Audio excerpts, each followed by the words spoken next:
I got into this business in 1980. Had to think about that one, which is what, 37 years ago? It was a little mountain strip club, basically. So there was a lot of money, a lot of excitement, and I was sold.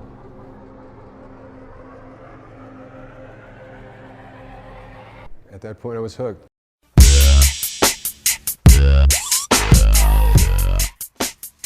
The only way to really have longevity in this business is to own your own show.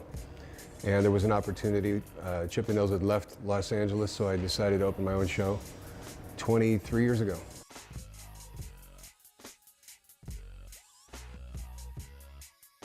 You know, women have been doing it for years. The oldest profession in the book. Men came along, you know, more mainstream when Chippendales started, or even the guys before that preceded that in the early 70s. You know, and it kind of stayed in the shadows. It was a thing that women weren't allowed to do by society because they're viewed negatively for attending this type of an event, and the dancers were viewed negatively for being this kind of an event. I mean, television's portrayal of the male stripper has always been, you know, a negative connotation.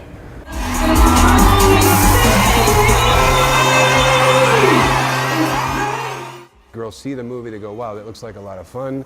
They search online, they're gonna find us.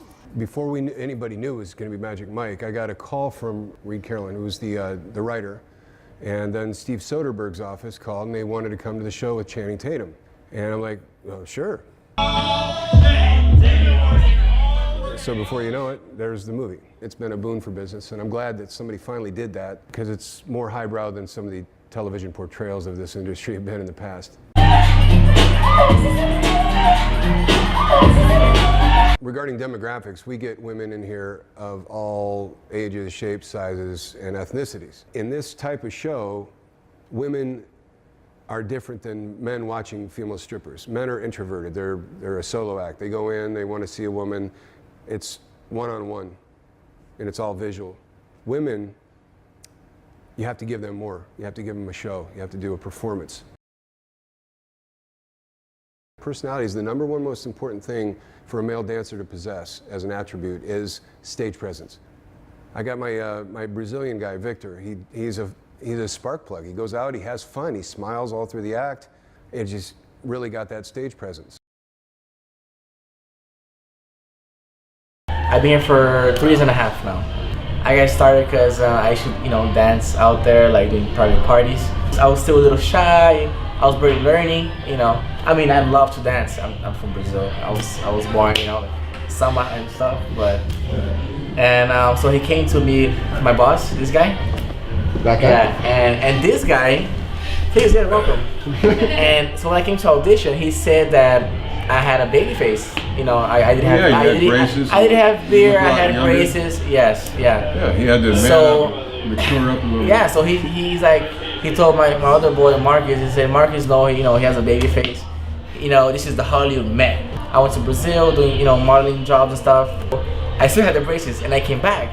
Marcus like, hey, Brazil, you know, you're in LA. I was like, yeah. He's like, come, you know, I want my boss to see you dancing. And so I'm like, okay, cool, you know, I had nothing to lose.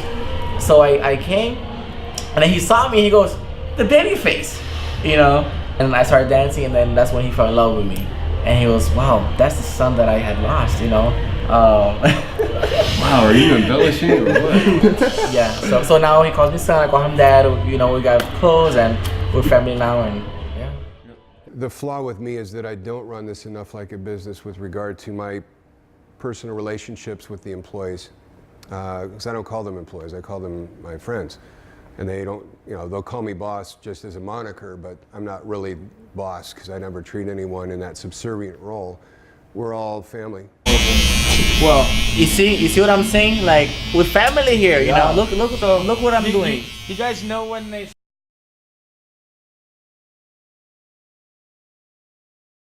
Women's lives fun and enjoyable and leave feeling good.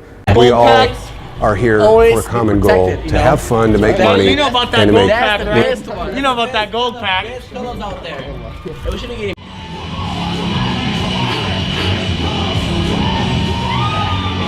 let's see, I started with them.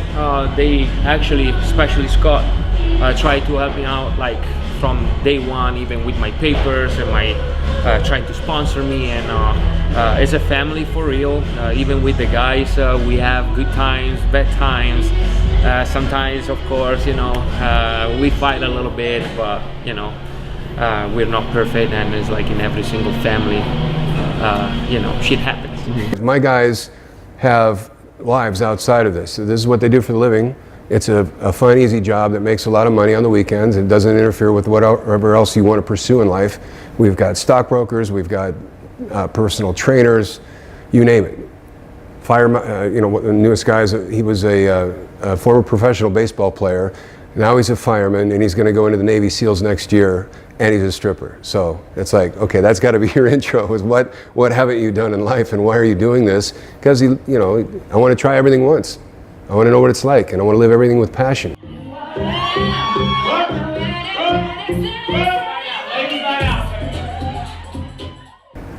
And I still get that feeling of being a performer as an MC. It makes me want to be a better MC, want to work on that intro, you know, to get the reaction, to get the jokes. So it's like I moved from being a stripper to a comedian, because it's like a ringmaster in a circus. The energy level of the show is based on what I say and how I introduce the act. And then the act takes over. So it's like you feed off of the show. But I like watching the creation. And when you see that on the big screen out there, and you see the dancers bring that to life, and it's just, I created that. I helped, I was behind that, you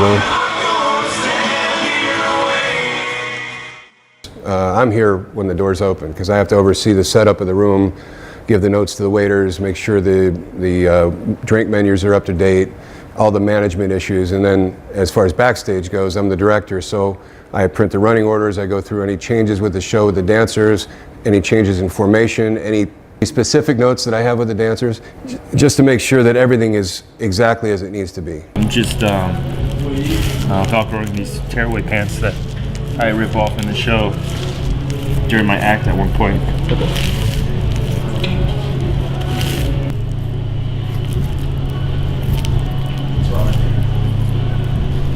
Hey, if you don't do it right, it's never gonna work.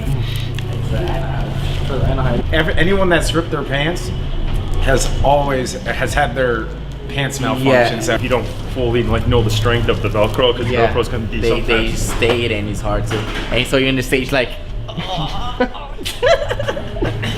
Hey, welcome. Come with us.